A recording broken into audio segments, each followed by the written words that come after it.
Control de combustible y cómo hacerlo correctamente.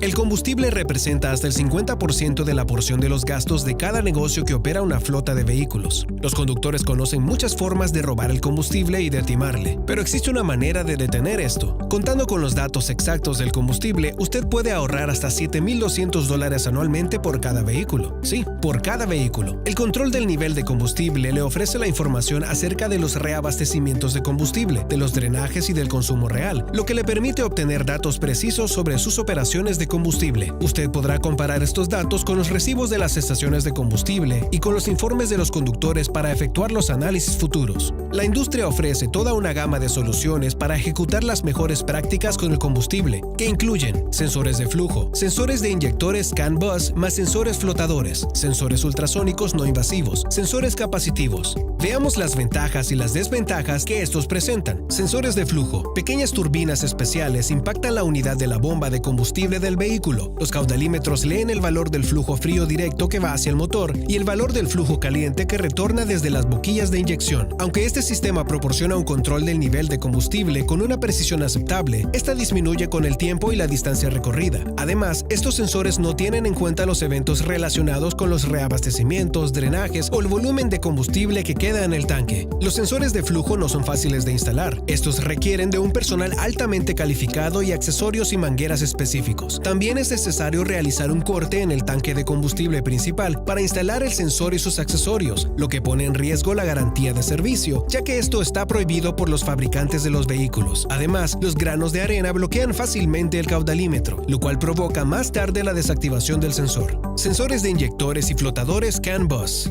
El Controller Area Network Bus es el sistema nervioso del vehículo que conecta a los sensores con la computadora de a bordo. El sensor de inyectores CAN bus emite la información relacionada con la inyección de combustible en los cilindros del motor, ayudando así a medir el consumo de combustible durante la conducción. El sensor flotador CAN bus evalúa cuán lleno está el tanque de combustible. Los sensores CAN bus son relativamente fáciles de instalar y el uso combinado de ambos le ayudan a determinar cuándo y durante cuánto tiempo se ha estado moviendo el vehículo, cuándo fue reabastecido y cuán lleno está su tanque de combustible. Desafortunadamente, los resultados confiables solo se garantizan cuando los sensores se instalan en vehículos nuevos o casi nuevos que se desplazan por carreteras de buena calidad en un terreno llano. También se requiere una velocidad constante del tráfico. Además, los sensores flotadores estándar no pueden proporcionar la información en litros. Para obtener los datos basados en litros, resulta esencial calibrar los tanques de combustible. La precisión de los sensores de inyectores CAN bus se socava fácilmente por múltiples factores, tales como el estilo de la conducción, la calidad del equipamiento de combustible, la calidad de la boquilla de los inyectores, la precisión de la línea de combustible, la presión atmosférica, la calidad de los filtros de aire, la viscosidad del combustible, entre otros. La falta de precisión se incrementa con el aumento del tiempo de operación. El serio inconveniente de los sensores flotadores CAN bus radica en la existencia de dos puntos ciegos que causan hasta un 20% de error del valor del reabastecimiento total. Es demasiado fácil comprometer las lecturas del sensor de inyectores CAN bus. Además, el sensor flotador CAN bus también limita sus opciones. No le permite evaluar los volúmenes exactos de reabastecimiento. Requiere efectuar la calibración del tanque por separado para obtener la información en litros. No es tan confiable para la agregación de datos a largo plazo. Sensores ultrasónicos no invasivos. El sensor mide el tiempo que tarda una onda acústica para viajar desde el fondo del tanque de combustible a la superficie del combustible en su interior y regresar. La onda de frecuencia se elige para asegurarse de que puede penetrar fácilmente las paredes del tanque. El sensor está conectado por debajo del depósito de combustible en el lado externo de su pared inferior, y no hay necesidad de perforar o deformar en modo alguno el tanque de combustible para instalarlo. Esto parece ser una gran ventaja. El proceso de instalación, sin embargo, es complicado. En primer lugar, usted debe encontrar el lugar perfecto para instalar el sensor, lo cual puede ser algo no muy fácil, dado los múltiples ecos de las señales internas, la textura desigual del metal del fondo del tanque o de cualquiera de las estructuras adicionales en el interior. En segundo lugar, el pegamento acústico necesita 24 horas para fijar el sensor. Todo el tiempo debe mantener el vehículo en un ambiente estable y cálido, ejerciendo una presión estable en el sensor para fijarlo firmemente. De lo contrario, el pegamento puede deformarse, lo cual puede afectar la precisión. En tercer lugar, ya que este sensor se instala realmente abajo, constantemente corre el riesgo de ser golpeado por las piedras, por el agua o los bordes de las aceras. Los conductores a menudo tratan de deshacerse del sensor, culpando luego al estado de la carretera. El principal escollo, sin embargo, es la precisión de la medición real. Siempre que la carretera esté accidentada o sea cuesta abajo o cuesta arriba, la señal acústica se pierde debido a la inclinación del tanque de combustible. Sensores capacitivos provienen de la industria de la aviación y son, con amplia ventaja, la tecnología para el monitoreo del nivel de combustible más popular y también la más precisa. Su principio básico de funcionamiento consiste en medir la capacidad del condensador a medida que se llena el combustible. El propio condensador es una sonda de tipo coaxial. Son muy precisos y confiables. No existen partes mecánicas involucradas en su instalación y no hay puntos ciegos para cualquiera de las lecturas. Además, no requieren de mantenimiento técnico durante el transcurso de toda su vida útil. Sin embargo, también poseen ciertas desventajas. La instalación de este tipo de sensor requiere realizar un corte en el tanque de combustible y solo funcionan con un solo tipo de líquido, el que haya sido utilizado originalmente por el vehículo. No obstante, esto no debe ser un problema importante, ya que es poco probable que se cambie a menudo el tipo de combustible, ¿verdad? En el caso de los sensores capacitivos, las ventajas superan a los inconvenientes. Es por eso que son un verdadero éxito en las industrias de automóviles y del transporte. Las estadísticas sugieren que actualmente hay más de 1 millón de sensores capacitivos instalados en vehículos en todo el mundo. Además, no debe preocuparse por las implicaciones relacionadas con la garantía de servicio por efectuar el corte en el tanque. El único elemento del vehículo que usted está modificando es el tanque de combustible, y el fabricante del vehículo puede rechazar los servicios de la garantía asociados con el mismo. Sin embargo, de ninguna manera un tanque de combustible perforado puede ser la causa directa de fallas, digamos, en los tableros de instrumentos o en los sistemas de frenos o de la suspensión. Por lo tanto, sus riesgos relacionados con la garantía son limitados. Su solución de monitoreo de combustible ideal debe satisfacer los siguientes criterios: suministrar tanto los datos del nivel de combustible como los datos acerca del consumo de combustible, suministrar datos precisos que puedan ser analizados, proporcionar información confiable, operar en un rango variable de condiciones, bajo temperaturas cálidas o frías, en carreteras lisas o con baches, entre otros. No gaste dinero en soluciones que le proporcionen datos incompletos o datos que no necesite. Procure la tecnología que garantice la máxima precisión y que sea confiable en la mayoría de las situaciones. Se trata de su negocio y de la eficiencia de sus recursos, y por lo tanto, cualquier discrepancia en los datos o problemas con dispositivos defectuosos le costará dinero. Omnicom ha estado diseñando sensores del nivel de combustible y equipos asociados durante casi 20 años y ha instalado 800,000 sensores en todo el mundo y sistemas de monitoreo integrados que ofrecen resultados con una sólida precisión del 99.2%. Omnicom se complace siempre de hacer nuevos amigos. Contáctenos y vea cómo podemos hacer que usted y su negocio sean eficientes y sí, también felices.